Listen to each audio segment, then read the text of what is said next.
Bharatiya Janata party के नेताओं के खुद के बच्चे तो विदेशों में पढ़ते हैं, मगर यहां भारत में वो आपके बच्चों को पढ़ाते हैं कि दुनिया का सबसे पहला अंतरिक्ष यात्री भगवान श्री हनुमान थे। इनके खुद के बच्चे तो विदेशों में नौकरियां करते हैं।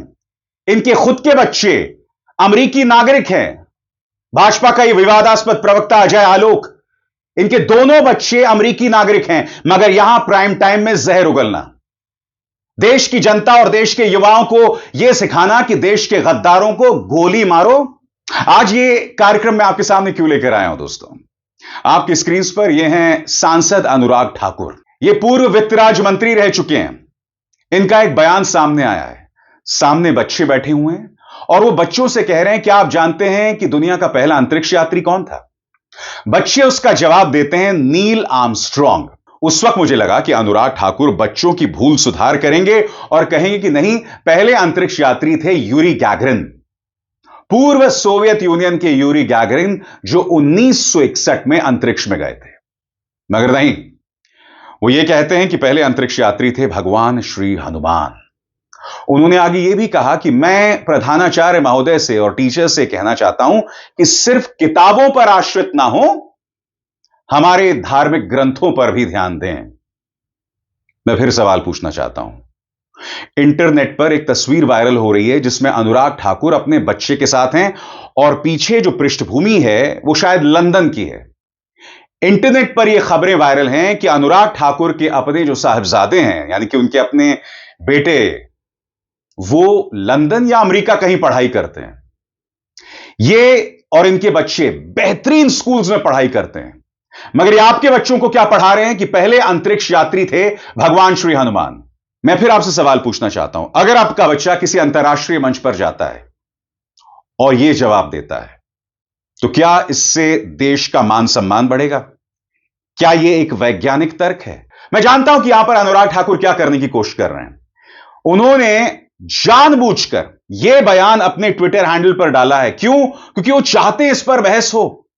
वो चाहते हैं कि लोग इस पर इनकी आलोचना करें, क्योंकि देखिए, इन्हें राजनीति का सिर्फ एक ही चेहरा पता है। लोगों को बांटो काटो, ऐसे बयान दो जिससे पोलराइजेशन यानी ध्रुवीकरण पैदा हो, और फिर वो इस बात का रोना, इस बात की रुदाली कर सकें कि देखो, हिंदुओं और उनकी मान्यताओं का किस तरह से अपमान किया जा रहा है। मैं चाहूंगा आप सुने अनुराग ठाकुर क्या कह रहे हैं, और कुछ देर के लिए वहां जो बच्चे बैठे हुए हैं ऊना के उस स्कूल में, वहां पर आप अपने बच्चों को रखें, जहां एक राजनेता, एक सांसद उन्हें यह सिखा रहा है कि पहले अंतरिक्ष यात्री यूरी गैगरिन नहीं, भगवान श्री हनुमान थे। सुनिए अनुराग ठाकुर क्या कह रहे हैं। अंतरिक्ष में यात्रा करने वाला पहला कौन था?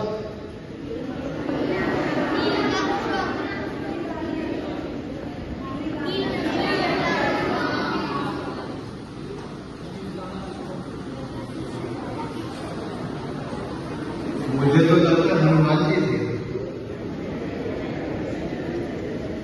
क्योंकि हम अभी भी अपने आप को अभी तक ही देख रहे हैं।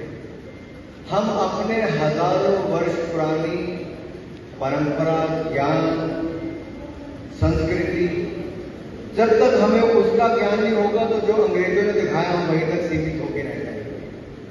तो मेरा फिर अनुरोध प्रिंसिपल महोदय से और आपके अध्यापकों से इतना ही रहेगा, टेक्स्ट बुक से बाहर निकल के जो हमारे वेद हैं, हमारी परंपराएं हैं, हमारा ज्ञान है, उस दिशा की ओर के अगर हम मिलकर देखें तो शायद बहुत कुछ देखने को मिलेगा।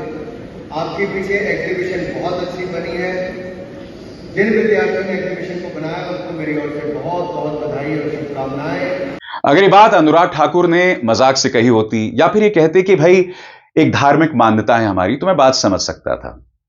मगर मैं फिर आपसे पूछना चाहता हूं, क्या अनुराग ठाकुर ने यह सीख अपने बच्चों को दी? और अगर उन्होंने अपने बच्चों को सीख दी, तो फिर उन्होंने अपने बच्चों को लंदन क्यों भेजा? क्या लंदन जाकर उनका बच्चा जो है अपने क्लास में बैठकर यही बातें कर रहा है कि पहली प्लास्टिक सर्जरी जो है वो भगवान गणेश की हुई थी, पहले अंतरिक्ष यात्री भगवान श्री हनुमान, पहला विमान पुष्पक विमान? यह सीधा और सरल सवाल है।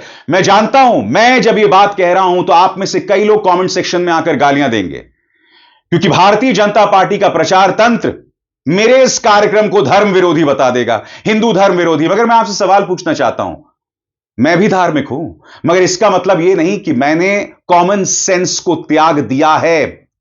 आपका बच्चा परीक्षा में क्या लिखेगा? पहले अंतरिक्ष यात्री हनुमान थे या पहले अंतरिक्ष यात्री यूरी गैगरिन थे?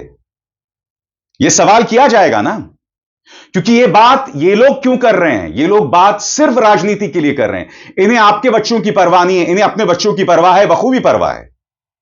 क्योंकि भारतीय जनता पार्टी का यह वाहियात और विवादास्पद सांसद निशिकांत दुबे का बच्चा जो है वो विदेशों में पढ़ता है और वहीं पर नौकरी भी कर रहा है। भारत नहीं आ रहा है, वहीं पर लंदन में किसी बैंक में नौकरी कर रहा है।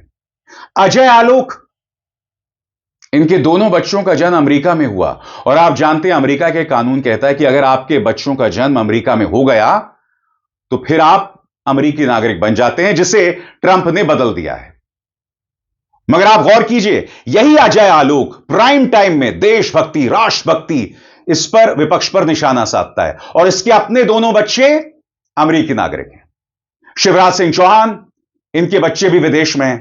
भारतीय जनता पार्टी के नेताओं की पूरी फहरिस्त है, लगभग सभी नेता, इनके बच्चे विदेशों में नौकरियां कर रहे हैं। और ये क्या करते हैं?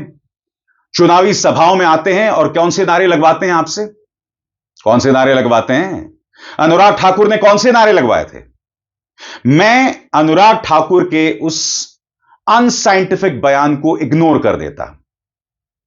मैं इसे इसलिए उठा रहा हूं क्योंकि यह वो शख्स है जिसके मन में आपके बच्चों का भला नहीं है, क्योंकि इस व्यक्ति ने इसी तरह से एक चुनावी सभा में खड़े होकर यह नारा लगाया था। गद्दारों को गोली मारो, देश के गद्दारों को। पीछे तक आवाज आनी चाहिए, गिरिराज जी को सुनाई दे। देश के गद्दारों को, देश के गद्दारों को, देश के गद्दारों को। ये देश के गद्दारों को गोली मारो। मैं फिर कहता हूं, क्या इस भीड़ में अनुराग ठाकुर का बेटा था? या ऐसी किसी भी भीड़ में जब मस्जिदों के सामने दुर्गा विसर्जन की यात्राएं निकलती हैं, जब वहां पर गाली गलौज होती है, जब हम वर्ल्ड कप जीतते हैं, शाही जामा मस्जिद के सामने से हमारा जुलूस निकलता है, पटाखे फेंके जाते हैं अंदर, क्या इस भीड़ में भारतीय जनता पार्टी के किसी भी नेता का बेटा है? जवाब दीजिए साहब। और देखिए, ऐसा नहीं है कि हमारे प्राचीन साहित्य में, हमारे ग्रंथों में वैज्ञानिक उपलब्धियां नहीं है, क्योंकि मैं आपको याद दिलाना चाहूंगा दोस्तों, अगर भारतीय जनता पार्टी वैज्ञानिक तौर पर प्राचीन ग्रंथों की बात करते हैं ना, तो मुझे कोई आपत्ति नहीं है और मैं प्रमाणित करूंगा कैसे।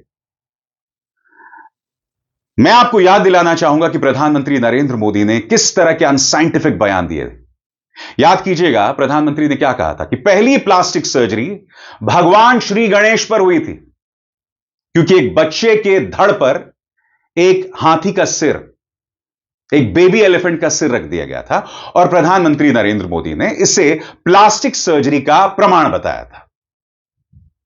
मैं आपके सामने कुछ तथ्य रखना चाहता हूं दोस्तों। प्रधानमंत्री नरेंद्र मोदी या अनुराग ठाकुर अगर वाकई हमारे प्राचीन ग्रंथों का जिक्र करना चाहते ना, तो कर सकते थे। वहां पर कई उपलब्धियां हैं और मैं आपका ध्यान खींचना चाहूंगा सुश्रुत संहिता की तरफ। इससे पहले कि मैं आपको बताऊं सुश्रुत संहिता क्या थी और किस तरह से वो प्लास्टिक सर्जरी से जुड़ा हुआ था, उससे पहले मैं आपके सामने क्वार्ट्स में छपे एक लेख की तरफ आपका ध्यान खींचना चाहूंगा, जिसमें प्रधानमंत्री नरेंद्र मोदी के बयान का जिक्र किया गया था, मगर उन्हें कटघरे में भी रखा गया था। लेख में क्या लिखा हुआ है उस पर गौर कीजिए। मोदी जी अगर धार्मिक ग्रंथों में उलझने की बजाय असली संस्कृत की किताबों की तरफ देखते तो शायद इस शर्मिंदगी से बच जाते। उदाहरण के लिए, अगर उन्होंने सुश्रुत संहिता पढ़ी होती तो उन्हें दुनिया की पहली प्लास्टिक सर्जरी का जिक्र मिलता जिसे सुश्रुत ने किया था।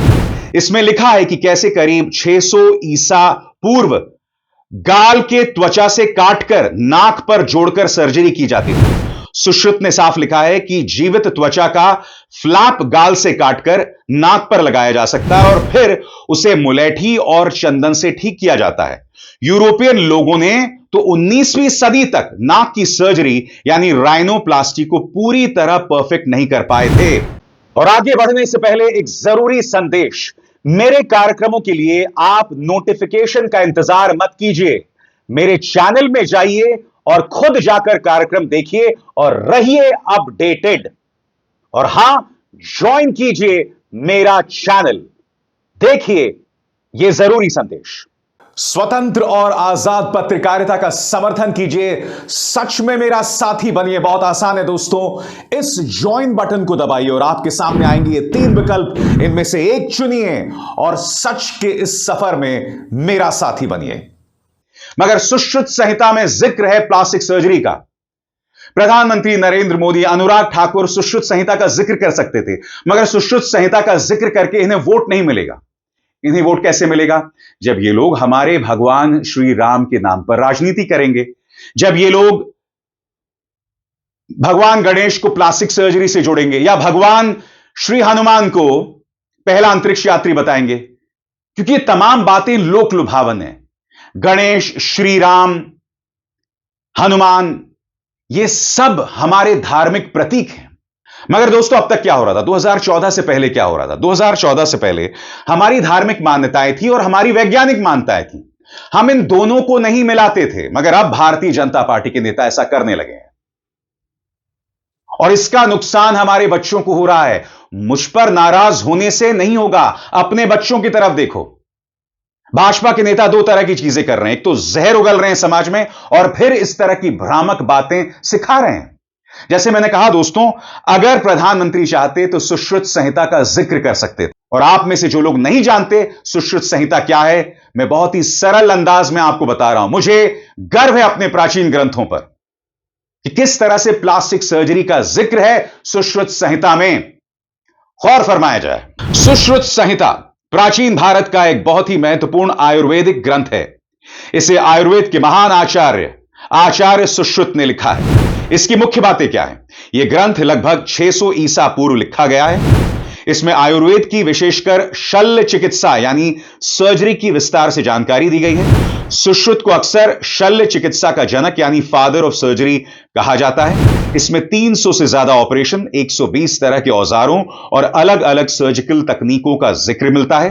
नाक की सर्जरी यानी राइनोप्लास्टी, मोतियाबिंद की सर्जरी, हड्डी जोड़ना, जलने के इलाज और शरीर रचना विज्ञान यानी एनाटॉमी का पूरा और विस्तार से वर्णन किया गया है। इसमें स्वच्छता यानी हाइजीन, नशे की दवा एनेस्थीसिया और ऑपरेशन के बाद की देखभाल का भी उल्लेख है।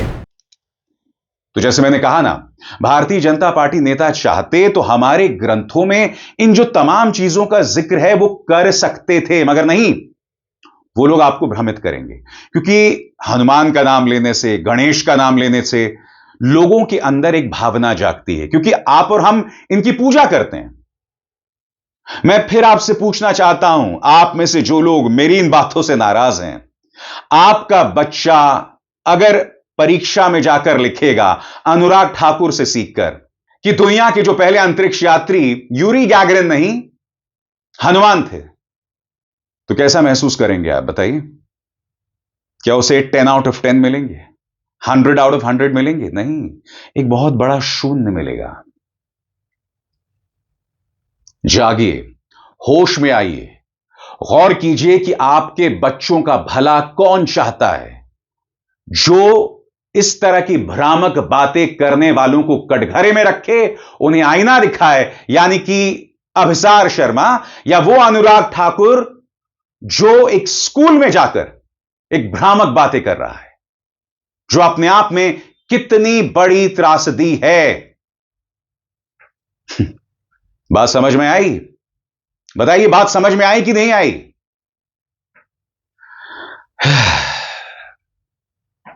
अभिसार शर्मा को दीजिए इजाजत। नमस्कार।